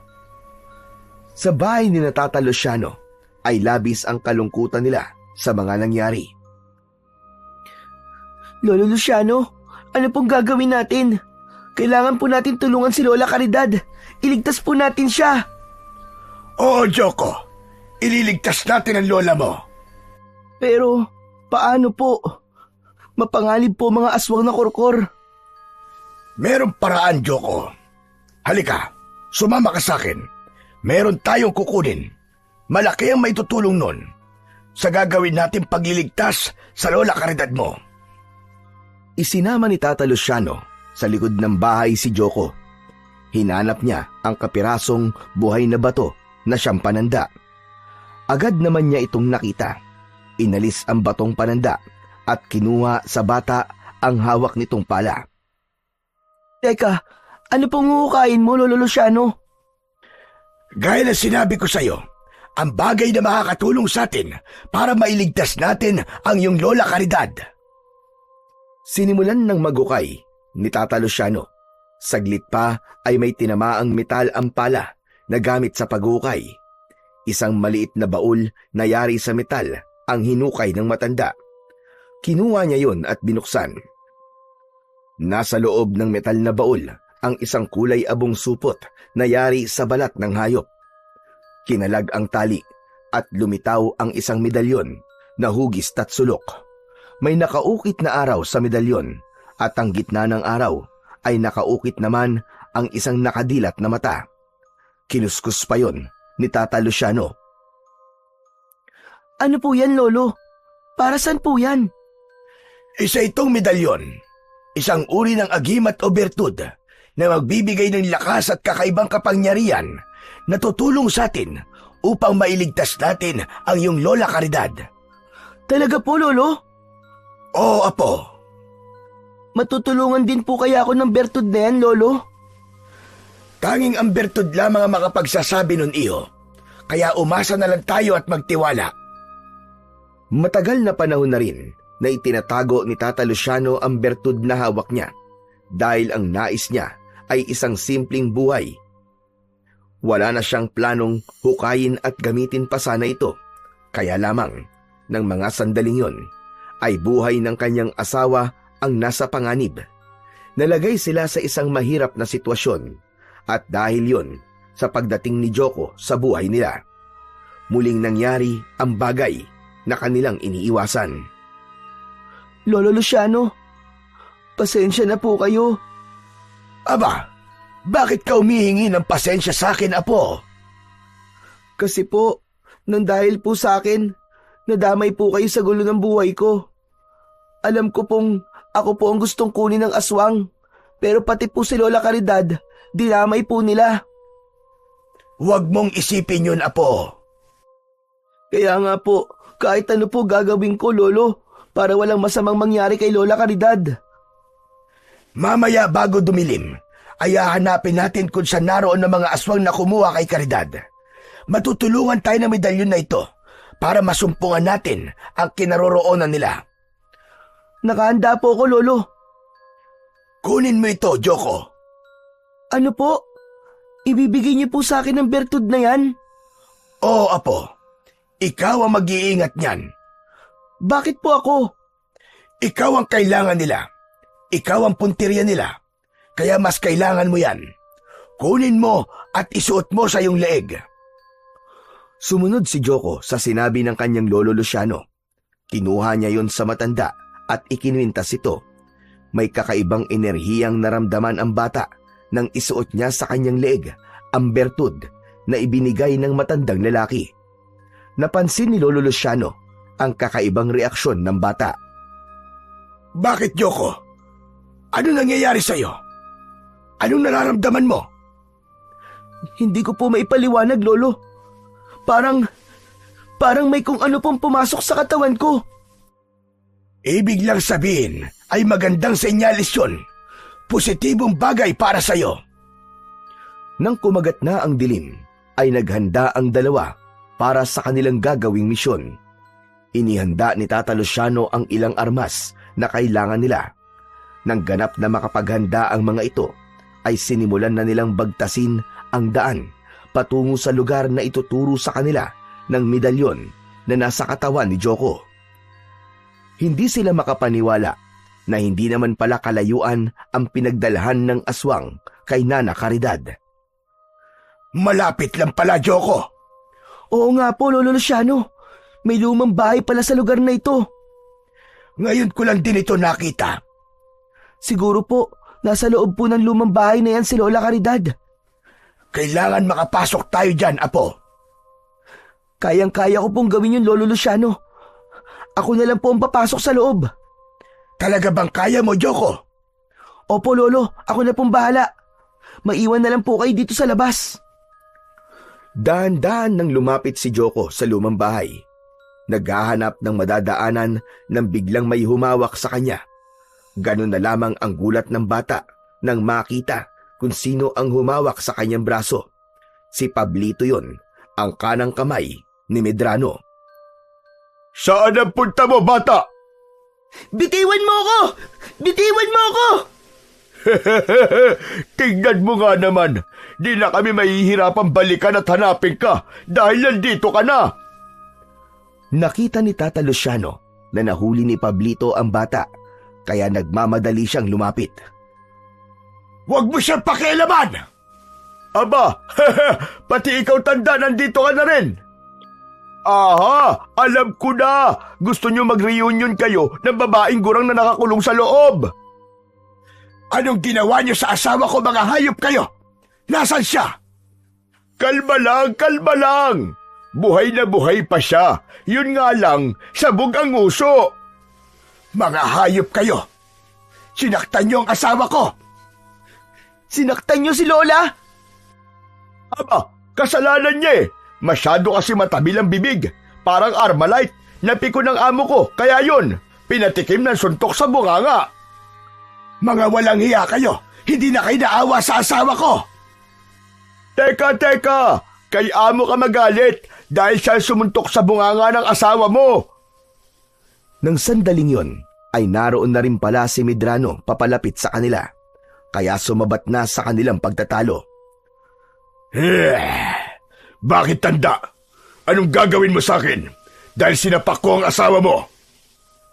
Hayop ka! Magbabayad ka! Hanggang diyan ka lang naman eh. Puro kayabang. Amo, wala na saysay ang pakikipagtalo sa matandang yan. Heto ang kailangan natin, oh. ang batang sinasabi ko sa'yo. Bitiwan mo ako! Bitiwan mo ako! At bakit naman kita bibitiwan, ha? Ikaw nga kailangan namin, hindi ang mag-asawang gurang. Pablito, ipasok ng batang yan. Dalhin sa loob. Huwag niyo siyang isama! Huwag niyo pakialaman ang bata! Di ba ang gusto mo? Sunduin ang asawa mo, kaya nandito ka. Huwag ka mag-alala. Makakalaya na siya. Pakakawalan ko na siya, kapalit ng batang hawak ni Pablito. Halika na, bata! Pasok na tayo sa loob! Talaga bang pakakawalan niyo na si Lola Caridad? Pag sumama ako sa inyo? Oo, bata. Dahil ikaw lang naman ang kailangan namin eh. Lolo, huwag na po kayo mag-alala. Makakasama niyo na po sa pag-uwi si Lola Caridad. Ako na po ang bahala sa sarili ko. Gusto mang pigilan ni Tata Luciano ang bata. Kaya lang ay alam niyang hindi papayag ang mag-amo. Maging siya man ay baka makatikim ng suntok. Kaya naluluha siyang pinagmasdan na lamang si Joko habang bitbit papasok sa lumang bahay. Naisip ni Tata Luciano ang bertud na nakakwintas sa bata. Yun na lamang ang tangi niyang pag-asa para walang masamang mangyari kay Joko. Naghintay si Tata Luciano para ilabas ni Pablito ang asawa niya na kanilang bihag. Habang nakatingin sa lumang bahay ang matandang lalaki, ay biglang may humawak sa kanya at hinila siya. Ganun na lamang ang gulat niya, subalit napalitan yun ng saya nang makilala ang humila sa kanyang kamay. Aba, Caridad! Bakit nandito ka? Di ba dapat naroon ka sa loob? Nakatakas ako, Luciano. Huwag ka maingay. Hindi nila naikandado na maayos ang kulungan ko, kaya nakalabas ako. Si Joko, nasan siya? Kasama mo ba? Kasama ng 2 aswang. Dinala sa loob. Ano ka mo? Abay, bakit isinama? Kapalit ng kalayaan mo. Yun din ang gusto ng bata. Mas mahalaga sa kanya na makalaya ka. Abay, paano na ngayon yan? Tsak may gagawin silang masama kay Joko. Narinig ko ang pag-uusap nila. Papatayin nila ang ating apo. Ano ka mo? Oo, Luciano. Dahil galit sila sa tribong tatuan na pinagmula ng bata. At isa pa, si Joko daw ang posibleng pumatay sa kanila pagdating ng takdang panahon at lilipol sa mga aswang na gaya nila. Ngayon hawak na nila ang bata. Tsak papatayin nila ang apo natin. Anong gagawin natin, Luciano? Caridad, huwag ka mag-alala. Nagtitiwala ako sa bertud. Ano ka mo? Ano bertud? Ang medalyon, Caridad. Hinukay ko dahil kailangan. At dala yon ni Joko ngayon. Akala ko ba, kinalimutan mo na ang paggamit noon? Dapat sana'y ganun ang plano ko. Pero dahil sa mga nangyari, wala akong ibang alam na paraan kundi gamitin uli ang agimat para sa kaligtasan mo. At ngayon ay para sa kaligtasan na ni Joko. Sa loob ng bahay, kasama ni Medrano at Pablito si Joko upang puntahan ang pinagkulungan nila kay Nana Caridad. Ganon na lamang ang kanilang gulat nang makita na bukas ang kulungan at wala na sa loob ang matandang babae. Aba, amo! Amo, nakawala siya! Nakawala ang matandang babae! Hindi mo inayos ang kandado ng kulungan, kaya nakawala siya! Nasaan ang Lola Caridad ko? Hindi namin alam. Diyan sa kulungan na yan nakakulong ang lola mo eh. Pero nakatakas siya. Amo, anong gagawin natin ngayon? Pabayaan mo na matandang gurang na yon. Tutal, hindi naman talaga natin siya kailangan. Ang batang kasama natin ngayon ang importante. Salamat at wala na rito si Lola Caridad. Siguro, magkasama na sila ni Lolo Luciano. Sabi nga ni Amo, ay hindi naman talaga sila importante dahil ikaw lang ang kailangan namin. Ano po bang gagawin niyo sa akin? Malalaman mo rin mamaya, bata. Pablito, ikaw na muna ang bahala sa batang yan at may mga dapat lang akong ihanda. Iahanda ko mga kailangan sa ritual na gagawin para sa gagawin pag-aalay sa batang yan. Iniwan na ni Medrano si Pablito habang mahigpit na hawak sa braso ang batang si Joko. Napaisip na nagtataka ang bata sa mga sinabi ni Medrano. O ano, narinig mo siguro yung sinabi ni Amo? Gagawin niyo akong alay? Oo naman, dahil dapat ka mawala bata, dahil ikaw ang banta sa aming lahi. At bago ka pa dumating sa takdang gulang, ay dapat ka nang gawing alay, na siya ring magiging kamatayan mo. Hindi maaari ang gusto niyo. Wala ka na magagawa pa. Hindi ako papayag na gawin yung alay. At kung merong dapat mamatay ay kayo yun. Dahil masasama kayo. Pinatay niyo ang pamilya ko at ang mga katribo ko. Minsan pa ay naalala ni Joko ang naging kalupitan sa kanilang mga ninuno at katribo ng mga aswang nakauri ni Medrano at Pablito. Nagpupuyos ang kalooban niya dahil sa galit at puot. Mga hayop kayo! Kayo ang masasama! Sayang lamang ang galit mo, bata. Wala ka na magagawa. Mahigpit ang pagkakahawak ni Pablito sa braso ng bata at planong ipasok sa kulungan na dati pinagkulungan kay Lola Caridad. Subalit bago pa maipasok si Joko sa loob ng kulungan, ay isang madiing kagat ang ipinatikim ng bata sa lalaking may hawak sa kanya. Napasigaw si Pablito sa labis na sakit. Aray ko! Walang iya ka, bata ka! Kinagat mo ko! Dapat lang sa iyan!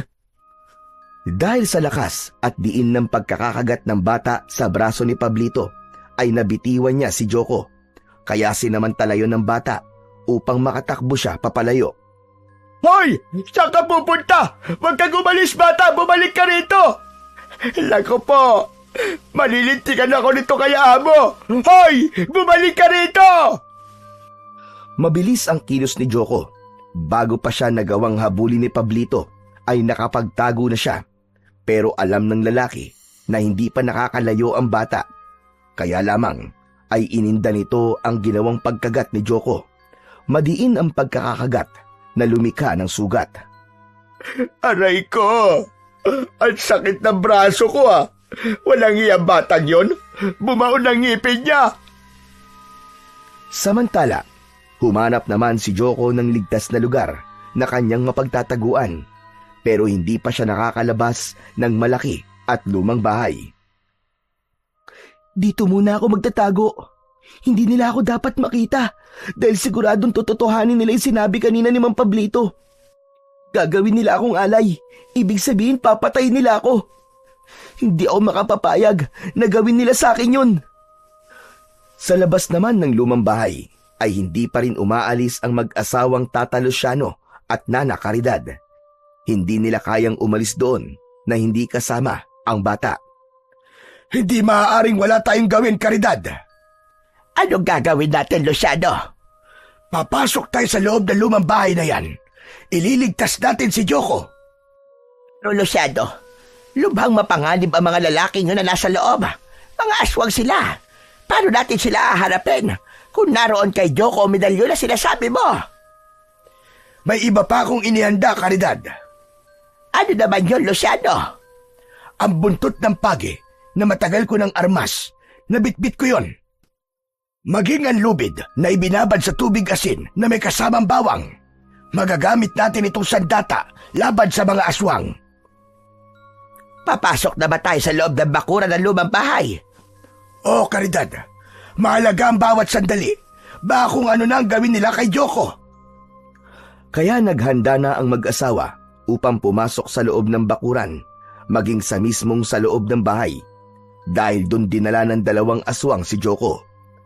Galit na galit naman si Medrano nang malaman ang nangyari. Isang malakas na batok ang pinakawalan nito na tumama kay Pablito. Hungang ka talaga kahit kailan na! Aray ko naman, Amo! Masyado ka mapanakit! Paanong hindi kita sasaktan? Malaki kang gunggong! Malaking kapalpakan ang ginawa mong hinayupa ka! Hawak mo na! Pinakawalan mo pa ang bata! Amo, kinagat ako Hayan nga, tignan mo ang braso ko. Nag-iwan pa ng marka kanyang ngipin.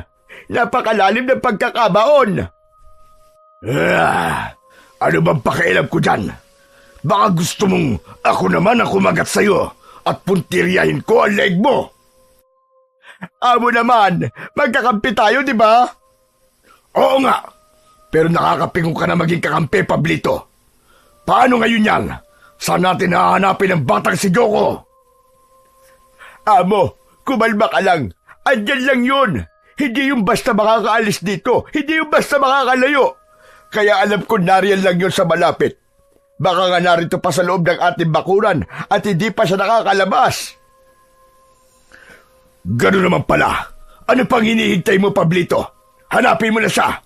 Naihanda ko na mga gagamitin sa pag-aalay. Ang batang yun na lamang ang ating kailangan. Sige na, kumilos ka na, Pablito. Bilisan mo!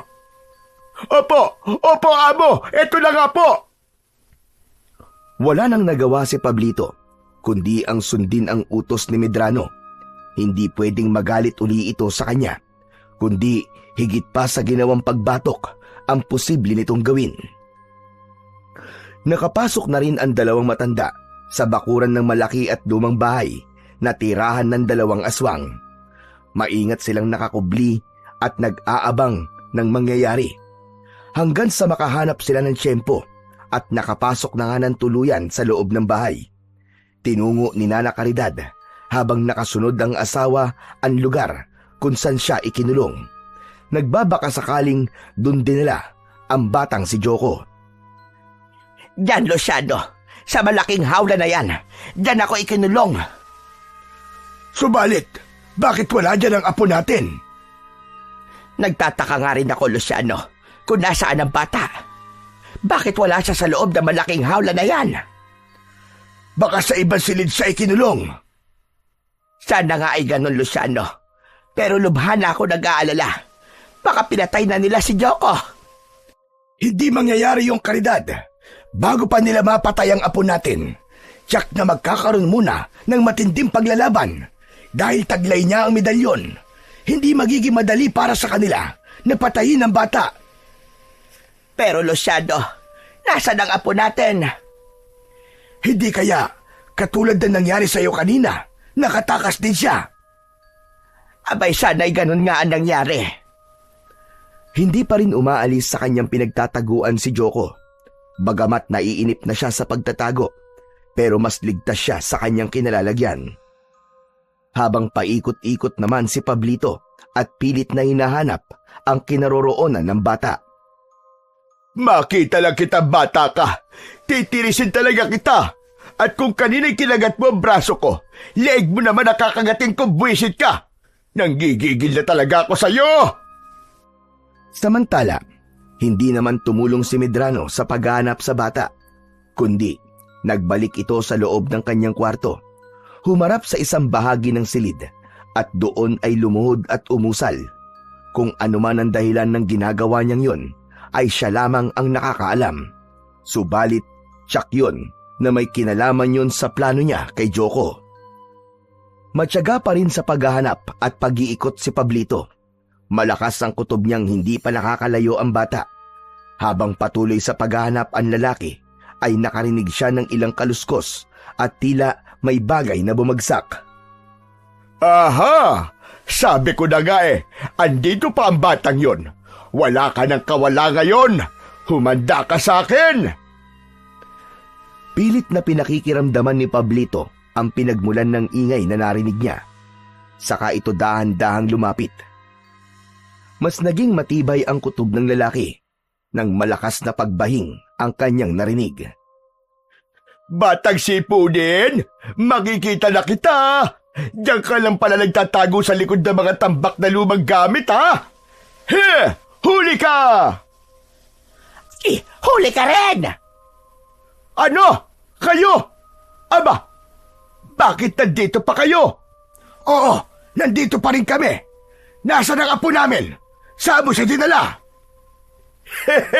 Engot ka rin, no? Hinahanap ko nga rin siya dahil nawawala.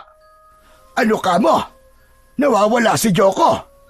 Oo nga, ano ka ba't paulit-ulit ka? Paano nawawala? Kasama mo siya na pumasok kayo dito sa loob ng bahay. Biyag niyo siya, hindi ba? Maigpit pa nga ang pagkakahawak mo sa braso niya. Nakawala nga siya, kaya hinahanap ko. Napakamalas ko pa naman na kayo pa ang nakita ko. Teka, may naisip ako para mapalitaw ko na ang batang yon. Anong iniisip mong hayop kang aswang ka? Ano pa nga ba? Di, magkasama ko kayong ilalagay sa kulungan. Ewan ko na lang kung di pa lumitaw ang batang yon. Dahil tsak na hindi yung papayag na ikulong ko kayo. Kung kakayanin mo kaming ikulong, bakit hindi? Sige, subukan mo lumapit sa akin at makikita mong hinahanap mo. Buntot ng pagi yan ah. Oo, subukan mo lang lumapit sa amin. At hagupitin kita nito. Tignan ko lang kung ano mangyari sa'yo kapag lumatay na ito sa katawan mo. Tinatakot mo ba ako, tanda? Hindi kita tinatakot dahil gagawin ko talaga yon. Sige, subukan mo lumapit na damuho ka. Hindi natakot si Pablito. Lumapit nga ito kay Tata Luciano. Ngunit bago pa man ganap na makalapit ay inihataw na ng matandang lalaki ang hawak na buntot ng pagi at agad na lumatay yun sa katawan ni Pablito. Pumalaw sa sakit ang aswang. Kakaiba ang kirot na dulot ng pagdampi nito sa katawan ng aswang. Aray ko! Walang hiya ka, tanda! Ang sakit nun! O ano? Gusto mo pa bang ulitin ko? Sige, Luciano, isa pang hagupit para matigil na yan sa kanyang kayabangan. Isa pang malakas na hagupit ang pinakawalan ni Tata Luciano. Muli ay pumalahaw ng malakas si Pablito. Kasunod ng malakas na palahaw niya ay ang pagbabago ng anyo nito. Naging isang aswang na korkor na handang atakihin ang dalawang matanda. Sumusobra na kayo. Ngayon, tikman mo ang aking galit. Ibabaon ko sa katawan niyo ang aking matutulis na kuko at pangil. Subukan mo at paulit-ulit kong ipapatikim ang hagupit ng buntot ng pagi. Biglang umatake ang aswang. Sinalubong naman yon ng isang matinding hagupit ng buntot ng pagi na hawak ni Tata Luciano. Humihiwa at nag-iiwan yun ng mga sugat sa katawan ng aswang na korkor. Lalo lamang nagwala sa galit ang aswang sa ginawa ng matandang lalaki. Caridad, hawakan mo itong buntot ng pagi. Ituloy mo ang paggagupit sa aswang. Itong lubid ang gagamitin ko upang masilo siya. Agad na kinuha ng matandang babae ang buntot ng pagi. Inihataw sa aswang na patuloy na nagwawala dahil sa matinding kirot na nararamdaman. Inihagis naman ni Tata Luciano ang lubid kaya nasilo ang katawan ng halimaw. Humigpit ang silo sa katawan kaya nahirapan itong makakilos. Lalo namang lumakas ang atungal ng aswang dahil sa lubid na nakatali ngayon sa kanyang katawan. Lubid na ibinabad sa tubig na may asin at bawang. Ang malakas na palahaw ay kanina pa naririnig ni Medrano, kaya nagmamadaling lumabas ito sa kanyang kwarto at ganun na lamang ang pagkagulat niya dahil nakatali ang aswang na si Pablito. Naroon din ang mag-asawa. Andito pa rin pala kayong dalawa. At anong ginawa niyo sa kasama ko? Tama lang yan sa kanya, ang igapos. Ikaw naman, isa kang aswang, kaya matutulad ka rin sa kasama mo. Yun ang akala niyo. Sa harapan ng dalawang matanda ay biglang nagbago ang anyo ni Medrano. Gaya ni Pablito ay naging aswang na korkor ito. Agad na dinaluhong ang mag-asawang kaharap. Subalit nakahanda si Nana Caridad. Isinalubong niya ang buntot ng pagi. Paulit-ulit na iwinasiwas at inihagupit yon sa katawan ng aswang na si Medrano. Kung paanong pumalahaw si Pablito nang matikman ang hagupit ng buntot ng pagi, ay ganun din si Medrano. Nagwala ito ng gusto at pilit na inaatake ang dalawang matanda. Subalit nahahadlangan ng hagupit mula sa buntot ng pagi. Dahil sa pakikipaglaban ng dalawang matanda sa mga aswang, hindi yun kinaya ng katawan ni Nana Caridad. Nakaramdam siya ng panghihina at tila hirap ng huminga. Nakita ni Tata Luciano ang nangyayari sa kanyang asawa na nabitiwan ang hawak na buntot ng pagi. Napaupo at napahiga sa lupa ang matandang babae. Natataranta si Tata Luciano kung ano ang uunahing gawin. Ang patuloy bang pagharap sa mga kalabang aswang o damayan ng asawa na nangangailangan ng tulong. Samantala, ang mga pangyayaring yon ay napanood ni Joko na kanina pa nakikiramdam. Kaya nang makitang nasa delikadong sitwasyon ang dalawang matanda at kailangan ng tulong ang kanyang Lola Caridad, ay lumabas na ng kanyang pinagtataguan ang bata. Wala kayong masamang gagawin sa lolo at lola ko! Joko, apo! Andiyan ka lang naman pala, bata.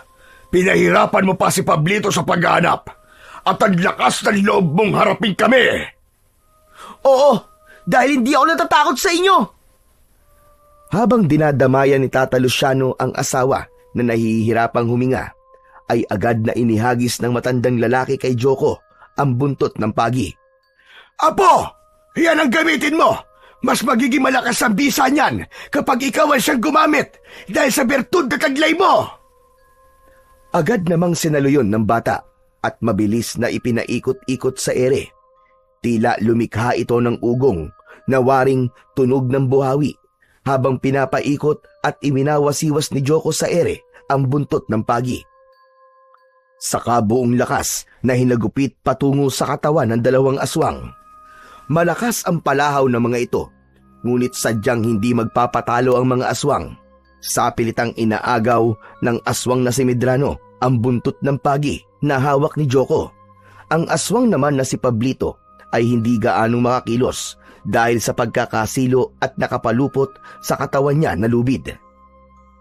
Maya-maya pa ay may narinig silang malakas na tila ugong at nakakasindak na ingay mula sa labas ng lumang bahay. Pagkagulat at pagtataka ang rumihistro sa muka ni Tata Luciano, maging sa batang si Joko. Samantalang naging maaliwalas at malaking ngiti ang agad na lumitaw sa muka ng aswang na si Medrano. Nariyan na sila! Dumating na sila! Anong dumating at sinasabi mong hayop ka? Ha? Napakaraming aswang ang dumating, Lolo! Sila ang mga aswang na umatake sa aming tribo! Aba, napakarami nga nila! Lolo Luciano, matutulungan po ba ako ng medalyon laban sa napakaraming aswang na yan? Apo, manalig ka sa itaas at magtiwala ka sa bisa ng bertud na taglay mo. Opo, Lolo. Gagawin ko po. Higit pang pinagbuti ni Joko ang pagharap sa napakaraming aswang. Palundag-lundag at buong lakas niyang hinahagupit ang mga halimaw. Mabilis ang kilos ni Joko, subalit tila hindi nauubos ang mga aswang na umaatake sa kanya. Tignan natin kung hanggang saan ang yabang mo, bata, kung magagawa mong ang lipulin ng mga kapanalig kong aswang. Nagpunta sila dito dahil kanina'y tinawagan ko sila para ako ay kanilang tulungan. Apo, sige lang, huwag kang titigil. Lumaban ka lang. Para rin yan sa iyong kaligtasan. Luciano, aga po natin. Baka mapahamak siya. Hindi siya pababayaan ng bertud, Caridad. Magtiwala tayo sa magagawa niya kay Joko. May mga napapatay na aswang si Joko gamit ang sandatang buntot ng pagi. Kaya lamang, nahihirapan na rin siya sa dami ng mga kampon ng kadiliman na nagtutulong-tulong. Hindi ako dapat sumuko. Kailangan ko maubos sa mga aswang na ito. Malaki ang kasalanan nila sa aking mga katribo. Sila ang mga aswang na umatake at pumatay sa mga kalahi ko. Habang napapanood ni Tata Luciano at Nana Caridad ang mga pangyayari, ay abot-abot ang kaba nila, lalo na kapag nasasaktan si Joko. Luciano, parang hindi nauubos sa mga kalaban niya. Caridad, humawak ka na maigpit sa mga palad ko. Aba, bakit, Luciano? Tatawag tayo sa poong may kapal para makialam siya at tulungan si Joko. May magagawa din siya para sa bertud na taglay ng ating apo. Hinawakan ng maigpit ng matandang babae ang kamay ng asawa, saka ipinikit nila ang kanilang mga mata. Kasunod ay ang pag-usal ni Tata Luciano ng dasal upang tulungan si Joko na magtagumpay sa kinakaharap na laban. Subalit pagkatapos ng kanilang dasal, pagdilat ng kanilang mga mata, ay nakita nilang nakahandusay na si Joko at habol ang hininga. Pagod na ang bata. Diyos ko po, mahabagin langit! Ang apo natin, Luciano! Aba, ano nangyari kay Joko? Wala ka na ngayon, bata. Matutuluyan ka na ngayon at saka kita iaalay. Joko, apo! Bumangon ka! Tumayo ka, apo! Kailangan mong lumaban! Bigla na lamang may lumitaw na malamlam na liwanag. Nagmula yon sa suot na medalyon ng bata. Ang kakaibang kulay ng liwanag ay bumalot sa katawan ni Joko. Unti-unting tinunaw ng liwanag ang suot-suot na t-shirt ng bata. Kaya lumantad ang katawan ni Joko na nabuburdahan ng mga tato ng mga mababangis na hayop. Kasunod noon ay ang paglitaw ng kung anong imahe na gumagalaw. Nabuo ang imaheng gumagalaw na galing sa katawan ni Joko. Nagkaroon ng buhay ang isa sa mga tato ng bata. Nabuhay ang tato na isang kobra, na isang makamandag na ahas. Ito ang umatake sa mga aswang na naroroon. Kasunod ay ang isa pang tato ang nabuhay. Isang leon naman yun at inatake rin ang mga aswang. Sinundan ng tato na tigre na nagkaroon din ng buhay. Maging ang buhayan na tato ay umalis din sa katawan ng bata at nagkaroon ng buhay. Ang pinakahuli ay ang tato na isang ibong agila. Nagkaroon din ito ng buhay at lumipad ng paikot-ikot sa itaas at biglang sumisid pa ibaba upang atakihin din ang ibang mga aswang.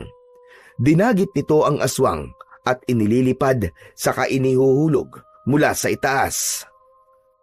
Kaya hindi lang isa kundi 5 mababangis at matitikas na hayop ang naging katulong ni Joko sa pag-atake sa mga kampon ng kadiliman. Nayanig naman at hindi maintindihan ng mga aswang ang gagawin nila dahil hindi nila kaya ang mga hayop na ngayon ay umaatake sa kanila. Hindi rin makapaniwala si Medrano sa kanyang mga nakikita. Hindi rin niya maunawaan kung paano nangyari ang lahat ng yon. Paanong ang mga tato ng bata ay nagkaroon ng buhay at umatake sa mga aswang na kalahi niya. Nagpatuloy ang sagupaan ng mga aswang at ng mga hayop. Hindi sila tumitigil hanggat hindi nauubos ang mga halimaw na naroroon. Nang matalo ang mga dumating na aswang, ay nanatiling kalmado lang at nasa isang tabi ang mga hayop na mula sa tato ni Joko. Hindi mawari ni Medrano at Pablito na noon ay nasa anyo na ng pagiging tao kung ano ang kanilang gagawin. Alam nilang wala na silang kawala ng mga sandaling yon. Nagtangkapang tumakas ang dalawa, subalit biglang lumundag sa daraanan nila ang galit na leon. Umaatungal ito at nakabuka ang malaking bibig, kaya napaurong ang dalawa. Amo, lagot na! Wala na tayong kawala ngayon! Baka gawin tayong pagkain ng leon na yan! Kasalanan mo ito, Pablito! Kasalanan mo! Aba, amo! Kasalanan ko pa talaga! Oo, dahil inutil ka! Hinayaan mo matakasan ka ng bata! Tignan mo ngayon ang nangyari! Hoy, mga hunghang! Huwag na kayo magsisihan! Lolo Luciano, ang galing! Ito po naging bisa ng bertud na ipinahiram niyo po sa akin. Tama ka, Apo. Hindi ko rin nakalain na kakaiba magiging bisa ng bertud sa'yo.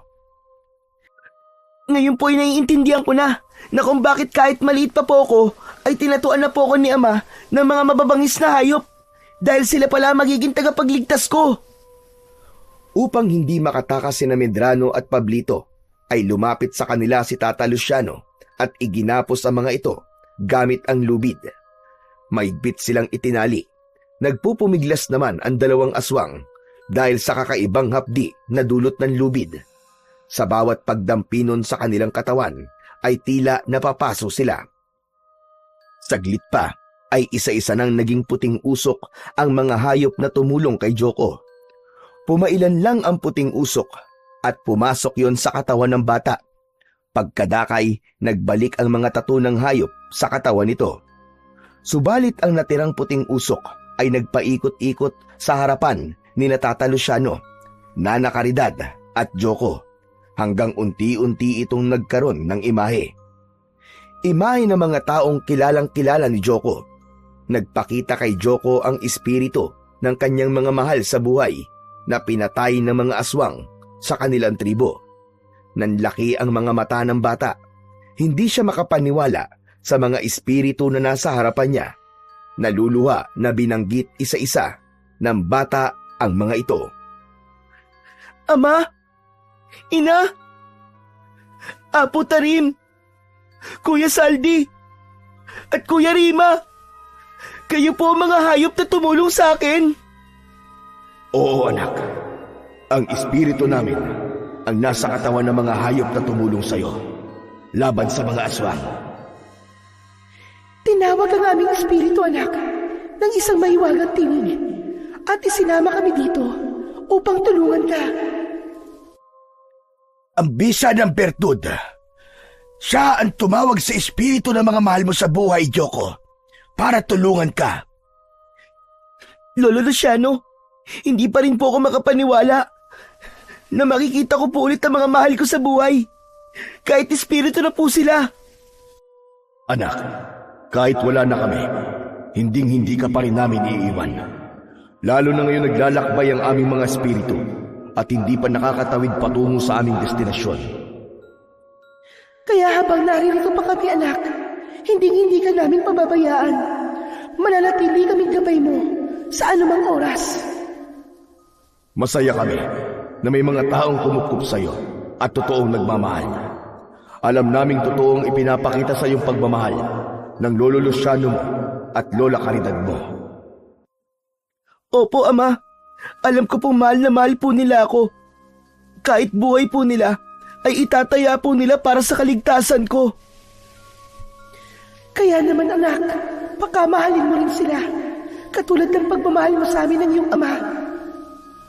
Anak, magpakabait ka at huwag mong kalilimutan na mahal ka namin. Pagkatapos nun, ay nagpaalam na ang mga espiritu ng pamilya ni Joko. Umagos ang luha sa mga mata ng bata. Magkahalong lungkot at kaligayahan ang kanyang nararamdaman ng mga pagkakataong yun. Nilapitan naman ni Tata Luciano at Nana Caridad ang bata. Bumuti-buti na ang pakiramdam ng matandang babae. Basta, Apo, nandito lang kami palagi sa tabi mo. Hindi ka namin pababayaan, Apo. Gaya ng pangako namin sa'yo, di ba? Kami na ang pamilya mo ngayon. Opo. Maraming salamat po sa inyo, Lolo, Lola.